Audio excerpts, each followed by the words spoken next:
आइए friends, sent up exam में जो हिंदी का क्वेश्चन है उसका फटाफट से सोल्व करते हैं। 40 क्वेश्चन लगभग क्लियर करवा देते हैं आपको और फटाफट से आप लोग मिला लेंगे। कारण सहित यहाँ पे लिख दिए हैं और फटाफट से हम ऑब्जेक्टिव क्लियर कर देते हैं। आप लोग वीडियो को पूरा देख लीजिएगा। देखिए क्या दिया गया है कि निम्नलिखित में से हास्य स्वर कौन सा है। हास्य स्वर कौन सा है इसमें, तो क्या होगा राइट आंसर ऑप्शन बी। यहाँ पे याद रखें हर स्वर कौन सा है, ई है।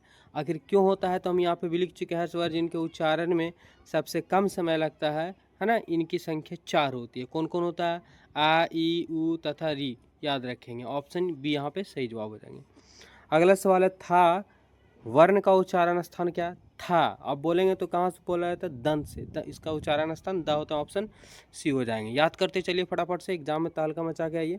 निम्नलिखित में से उसमें व्यंजन कौन सा है, क्या है उसमें व्यंजन कौन सा है, क्या है तो उसमें व्यंजन जो है वो स है। आगे यहाँ पे इसका हम चर्चा कर लेते हैं, फटाफट से देखेंगे। निम्नलिखित में कौन महाप्राण व्यंजन है, महाप्राण, ठीक है। महाप्राण जो है कौन है, तो महाप्राण व्यंजन वे ध्वनि होती है जिनके उच्चारण में मुख से अधिक हवा निकलती है, महाप्राण, ठीक है। तो जैसे खा, का, ग, च। अगर खा बोलने के बाद क्या मुंह को ज़्यादा खोलना पड़ता है, यानी ज़्यादा ध्वनि निकलती है। याद रखेंगे ऑप्शन बी यहाँ पे सही जवाब हो जाएंगे। अगला सवाल देखेंगे क्या दिया गया है यहाँ पे। अगर आप देखेंगे, अगर हम चर्चा की है कि हिंदी वर्णमाला में प्रत्येक वर्ण यानी क्वर या चवर का दूसरा और चौथा वर्ण महाप्राण होता है, पहले और तीसरे वर्ण अल्पप्राण होते हैं। याद रखेंगे। अगला है यहाँ पे कि जिन वर्णों का उच्चारण में गले या कंपन नहीं होती है उन्हें अबोध कहा जाता है। अगर गले में कंपन नहीं होती है बोलते समय तो अबोध होता है। जैसे ठा, है ना, ठा वर्ण क्या है तो अबोध है। ठा यहाँ पे गले में क्या हो रहा है, घर्षण नहीं हो रही है।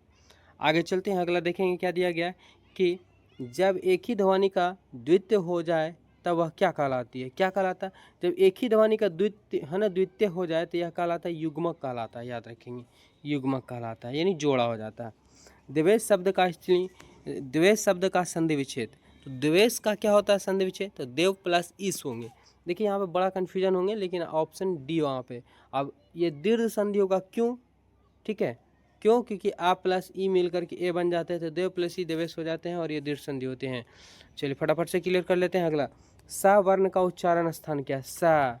अब बोलेंगे तो कहाँ से बोला जाता है, सा तलाबी सा, तलाबी सा द, है ना, तालु से बोला जाता है। ऑप्शन यहाँ पे राइट आंसर ए हो जाएंगे। अगला छात्रा ज्ञा वर्ण कौन सा व्यंजन कहलाते हैं, कौन से व्यंजन कहलाते हैं, तो ये के सभी जो है संयुक्त व्यंजन कहलाते हैं। दो से अधिक व्यंजनों के मेल से ये बने होते हैं। त्रा, ज्ञा, ज्ञा में आ सब में आ रहा। छ उसमें व्यंजक कौन आता है, तो अभी उसमें व्यंजक एक क्वेश्चन आया हुआ था कि सा जो है तलाबी शाह वो क्या है, तो उसमें व्यंजक है, यानी इसको बोलने की गर्मी उत्पन्न होती है। सा, हा, स्पर्श व्यंजन चा, छा, जा, टा जो है सभी के सभी क्या है स्पर्श व्यंजक है। बोलने के बाद क्या होता है स्पर्श हो, चा, छा, है ना।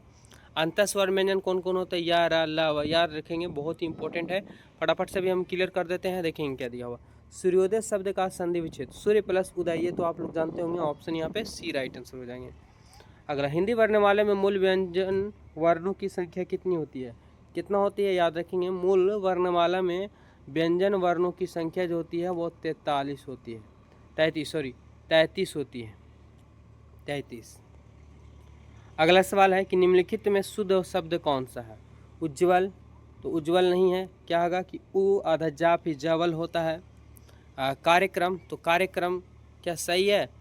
अच्छा अगला है कि कौतूहल, कौतूहल भी नहीं है, और क्योंकि है ना कैतूहल होता है, और ईर्ष्या, यही इसका राइट आंसर होगा। ईर्ष्या जो यहाँ पे क्या शुद्ध वर्तनी वाले शब्द है।